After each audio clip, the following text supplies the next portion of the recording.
10 motorcycle engines rumbled to a stop on Main Street. Leather-clad figures dismount in unison.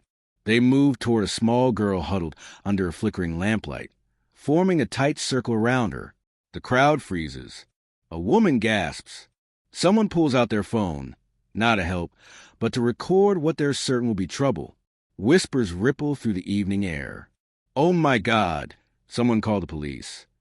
The entire street holds its breath, waiting for what will happen next. But what these so-called dangerous men did in the next 60 seconds would shatter everything this Montana town believed about them. And by morning, the whole world would be watching. Before we go any further, I need to ask you something.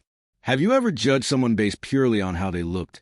Their tattoos, their clothes, the way they carried themselves, only to discover you were completely wrong? Maybe you avoided someone who turned out to be incredible. Maybe you made assumptions that shame you now. If that's hitting close to home, drop a comment below and share a time someone surprised you. And if stories that challenge everything we think we know are what you're here for, hit that subscribe button. Because what you're about to witness isn't just a story. It's a mirror. Helena, Montana isn't a large town. Population 40,000, give or take. The kind of place where everyone knows everyone, where Friday night football matters, and where strangers stand out like neon signs. So when the Nomad Saints Motorcycle Club rolled through, people noticed, and more importantly, people judged. 10 members strong, the club rode Harleys that announced their presence 3 blocks away. Their leader, Clay Grizzly Lawson, stood 6'3" with a gray beard that reached his chest and an eagle tattooed across his neck. Full-sleeve tattoos covered arms that looked like they'd seen their share of fights. Road-worn leather jackets, scarred knuckles, chains hanging from belt loops. Everything about them screamed danger to the good people of Helena. Parents crossed the street when the Nomad Saints walked by, pulling their children closer with meaningful glances. The diner on 4th Street once asked them to leave, politely but firmly. Gas station attendants watched them through security cameras with hands hovering near panic buttons. Church ladies whispered warnings at Sunday service about those men corrupting the town's youth. The stereotypes wrote themselves. Motorcycle club equals trouble. Tattoos equal criminal history. Leather jackets equal threat. Helena had decided who the Nomad Saints were before ever learning their names. And the club knew it. They felt it in every suspicious stare, every locked car door, every parent who suddenly remembered their child needed to come inside when the bikes rumbled past. But here's what nobody bothered to learn. Every scar tells a story. Every tattoo has meaning. And this club's story wasn't what anyone imagined. Not even close. Ivy Martinez was 11 years old and loved exactly 3 things: her clarinet, strawberry ice cream, and her mom's bedtime stories. On that chilly spring evening, she'd stayed late for band practice. The spring concert was 2 weeks away, and Mr. Peterson needed the woodwind section to nail their part in Stars and Stripes Forever. Practice ran over by 30 minutes. That's when the miscommunication happened. Ivy's mom thought her dad was picking her up.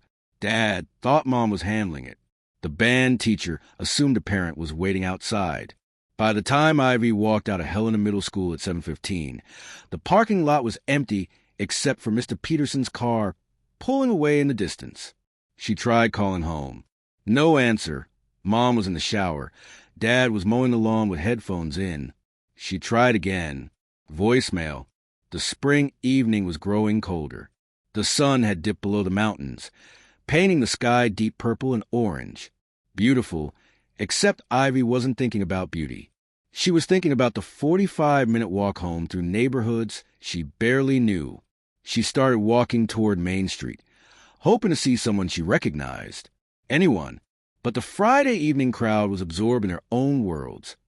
Couples heading to dinner, teenagers laughing outside the movie theater, businessmen hurrying to their cars. Nobody noticed a small girl with a backpack pressed against her chest and tears beginning to stream down her cheeks. By the time she reached the lamplight on the corner of Main and 5th, Ivy had stopped trying to be brave. She was scared, alone, invisible. Every story her mother had told her about strangers and danger echoed in her head. And then, through her tears, she heard it, the deep, unmistakable rumble of motorcycles approaching. 10 Harleys rolled down Main Street like thunder-given wheels. Chrome reflected the streetlights. Exhaust pipes growled. The formation was tight, 2 columns of 5, moving with military precision. At the front, Clay Grizzly Lawson spotted something that made him raise his left hand in a signal the club knew by heart. One by one, the engines quieted. The silence that followed was somehow more intimidating than the noise. People on the sidewalk stopped mid-conversation. A couple getting into their car paused with doors half open. Someone inside the corner cafe pressed their face against a window. Everyone was watching now, waiting. Ivy looked up through her tears and felt her stomach drop. 10 men, leather, tattoos, motorcycles, everything she'd been taught to fear. Her grip tightened on her backpack straps. She wanted to run, but her legs wouldn't move. Clay saw her fear immediately. He'd seen that look before, on the faces of his own grandchildren when they first met him, before they learned that rough exteriors don't determine gentle hearts. He removed his sunglasses slowly, deliberately, and made direct eye contact with Ivy. Then he did something the crowd didn't expect. He smiled, not a threatening smile, not a predatory smile. The kind of smile you give a scared kitten. "Hey there, sweetheart." His voice was barely above a whisper, softer than anyone watching would believe possible from a man his size. "You okay?" Ivy's mouth opened, but no sound came out at first. The bikers remained perfectly still, giving her space, not crowding her. Finally, she managed to speak, her voice cracking with fear and exhaustion. I missed my bus. I can't reach my parents. I don't know how to get home." Clay's expression shifted. The crowd saw concern. Ivy saw something that confused her. She saw her own grandfather's eyes looking back at her. "Well," Clay said gently, crouching down to be at her eye level, "we can't have that, can we? You're safe now. I promise you that." Pause for a second. What do you think happens next? Do these bikers call the police and ride off? Do they awkwardly walk away and let someone else handle it? Or does something completely unexpected unfold? If you already know where this is going and it's hitting you right in the feels, hit that like button right now. Because what happened next is exactly why the story went viral and changed an entire town's perspective on judgment. Within seconds, the 10 members of the Nomad Saints positioned their motorcycles in protective semicircle around Ivy, not trapping her, protecting her, creating a barrier between the scared little girl and the busy street, between vulnerability and the world.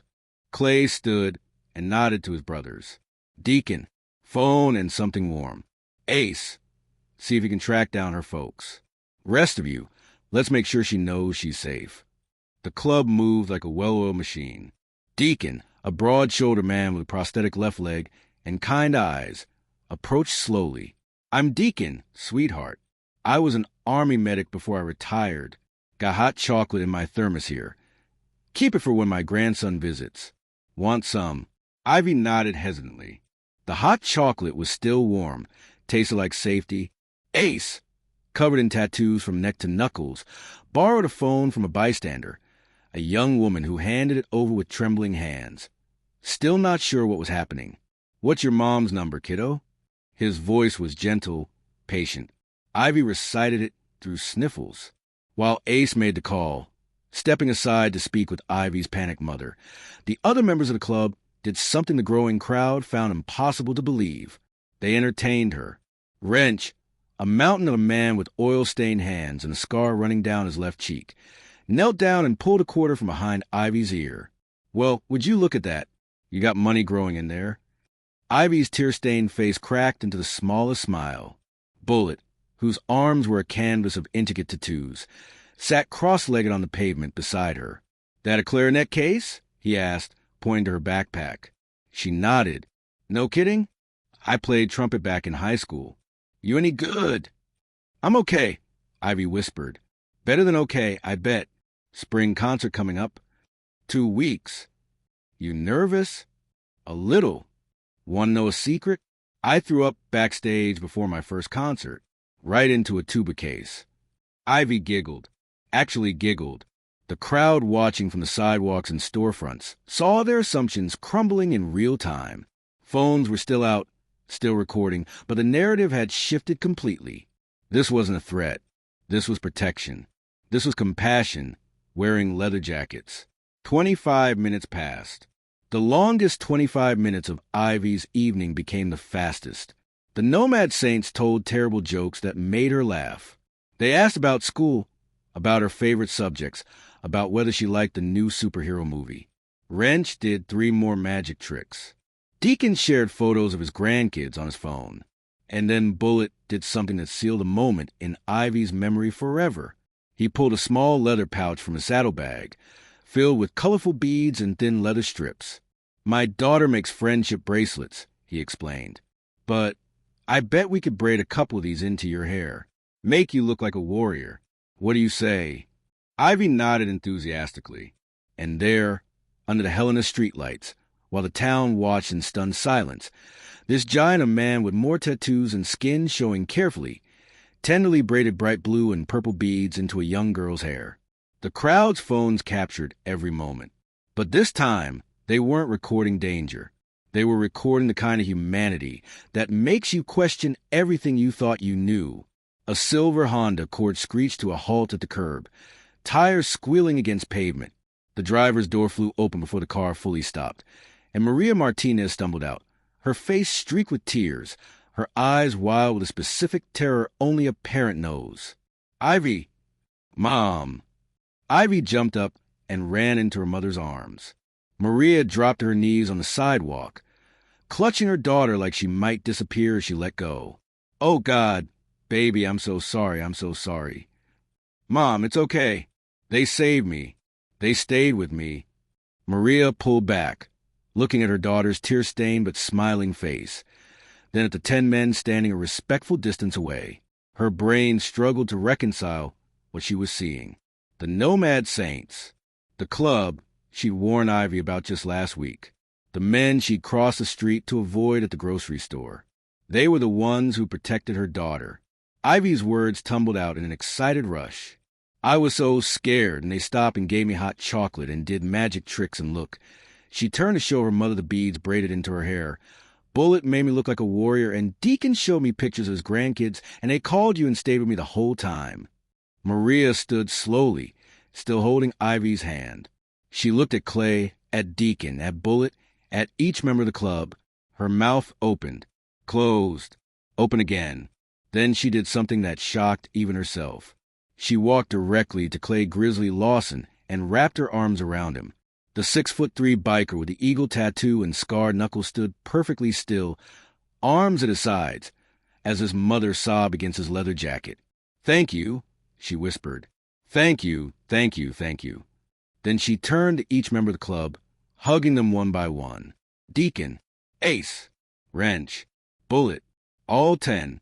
When she finished, she stood there shaking, overwhelmed by gratitude and shame in equal measure. "I crossed the street to avoid you," she confessed, her voice breaking. "Last week, at the store, I pulled Ivy to the other side when I saw you coming. I'm so sorry. I'm so sorry for judging you. Thank you for being so much better than my prejudice." Clay's expression remained gentle. "Ma'am, we've all got kids. Some of us got grandkids. Tonight, Ivy was everybody's daughter. That's all." The crowd that had gathered, maybe 40 people now, erupted in applause. Some were crying. Phones captured the moment from a dozen angles. And somewhere in that crowd, someone whispered what everyone was thinking. "We've been so wrong about them. This is what humanity looks like when we stop judging covers and start reading pages. When we choose to see people instead of stereotypes." If this moment is touching something deep in your chest right now, do me a favor. Share this video with someone who needs to be reminded that angels don't always look the part. And drop a comment below. Who surprised you by being kinder than you ever expected? Let's build a community that sees deeper. Because the world needs more of what happened on this Montana street corner. The video hit the internet before Ivy and her mother even made it home. Bikers Protect Lost Girl in Helena, Montana, appeared on Twitter at 8:47 p.m. By midnight, it had 50,000 views. By morning, 2 million. News outlets across the country picked it up. Good Morning America, CNN, local stations from Seattle to Miami. Helena woke up to discover their town was famous. But more importantly, they woke up to a reckoning with their own assumptions. The diner that asked the Nomad Saints to leave called Clay personally to apologize and offer free meals for life. He politely declined the free meals but accepted the apology. Parents who'd warned their children about those dangerous bikers found themselves explaining why they'd been wrong. The local paper, the Helena Independent Record, ran a feature story. Who are the Nomad Saints, really? The truth came pouring out. Deacon, full name Deacon Williams, was a decorated Army veteran who volunteered 15 hours a week at the VA hospital, sitting with elderly vets who had no family. Ace, Marcus Acevedo, ran free motorcycle safety classes for teenagers every summer and had personally mentored 7 at-risk youth through high school graduation. Wrench, Thomas Wright, owned an auto repair shop where he donated services to single mothers who couldn't afford car repairs. Bullet, James Peterson, coached Little League Baseball and had never missed a single game in 3 seasons. The Nomad Saints weren't a gang. They were a brotherhood built on service, loyalty, and protecting those who needed it. They'd been the same people all along, doing the same good work. The only thing that had changed was that Helena was finally willing to see them. Clay gave exactly one interview to the local paper. His quote became the story's headline. "We've always been the same people. You're just finally seeing us. Maybe the question isn't who we are. Maybe the question is why it took a scared little girl for you to look past our leather jackets." The town didn't have a good answer. 2 weeks after that night, Ivy stood in front of her 6th grade English class and read an essay titled "The Night I Met Angels in Leather Jackets." Her teacher, Mrs. Reynolds, had assigned a piece about a moment that changed their perspective. Ivy's essay was the only one that made the entire class cry. "They look scary," she read, her voice steady and clear. "That's what I thought when I first saw them. Big and loud and covered in tattoos. But then they stopped, and I looked at their eyes. Really looked, and their eyes were kind. They were grandpa eyes and dad eyes and big brother eyes. Grown-ups forget to look at eyes. They look at tattoos and clothes and motorcycles. But eyes tell the truth." She described the hot chocolate, the magic tricks, the beads that she still wore in her hair, even though they didn't match her spring concert dress. She talked about how safe she felt surrounded by 10 strangers who became 10 protectors in the span of a heartbeat. They didn't have to stop, she concluded. Nobody else did. Everyone walked past me crying. But they stopped. That's what heroes do. They stop when everyone else keeps going. And now when I see them around town, I don't see scary bikers. I see my friends. I see the people who taught me that you can't judge someone by how they look. You have to judge them by what they do. Mrs. Reynolds asked permission to submit the essay to the school district's writing competition. It won first place. Then it was published in the local paper. Then it went viral separately from the video, shared by teachers and parents across social media as a lesson in empathy. The Nomad Saints became honorary uncles. They attended Ivy's spring concert, 10 leather-clad men sitting in the back row of the middle school auditorium, applauding louder than anyone when she nailed her clarinet solo. They showed up to her birthday party 3 months later. Not because they had to, but because they'd been invited, and you don't say no to Ivy. She learned something that night that most adults spend lifetimes failing to grasp. Heroes don't announce themselves. They just show up when you need them most.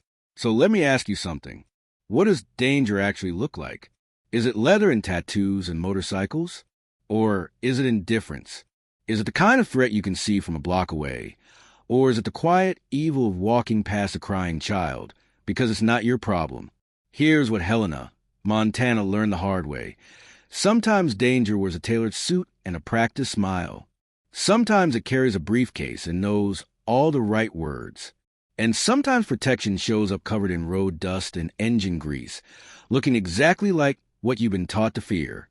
The Nomad Saints knew how they were perceived. They'd lived with those judgments for years. They knew that stopping to help Ivy meant being filmed, possibly misunderstood, potentially reported to authorities. They knew the risk. They stopped anyway. Because Some things matter more than reputation. Some things matter more than how strangers perceive you. That's real courage. Not the absence of fear, but the choice to act despite knowing cost. Think about how many times we judge books by their covers. How many angels we've walked past because they had the wrong aesthetic. How many heroes we've dismissed because they didn't look like what we expected heroism to look like. We create stories in our heads about people based on surfaces. Tattoos, clothing, piercing, hairstyles, the vehicles they drive. We write entire narratives about strangers we've never spoken to. And we're wrong. So often we're painfully, shamefully wrong. The invitation here isn't to be naive. It's to be curious. To look at eyes instead of ink. To judge actions instead of appearances. To ask questions before making assumptions. To remember that every person you meet is fighting battles you know nothing about, carrying stories you haven't heard, and possibly harboring kindness you'll never access if you don't give them a chance. How many angels have you walked past a day because they didn't look like angels? If the story moves something in you, hit that subscribe button right now. We tell stories about unexpected heroes, the ones hiding in plain sight, the ones you'd never see coming, the ones who prove that humanity is more beautiful and complicated than we give it credit for. Next week, we're covering the homeless man who became an entire town's greatest teacher. Trust me, you don't want to miss it. And here's my final ask. Share your story. Have you ever been judged unfairly based on your appearance? Have you ever judged someone and been proven completely wrong? Drop it in the comments. Let's learn from each other. Let's build a community that sees deeper, loves wider, and judges slower. The Nomad Saints taught Helena something beautiful that spring evening. Monsters and angels aren't determined by appearance. They're determined by choice, by action, by whether you stop when someone needs you or keep riding past because it's easier. 10 men chose to stop. 10 men chose compassion over convenience. 10 men chose to be what a scared little girl needed in that moment, regardless of how the world would judge them for it. Until next time, look closer, see fuller. The world is so much more beautiful than our prejudices allow us to believe. This is Earthly Tales, and we're just getting started.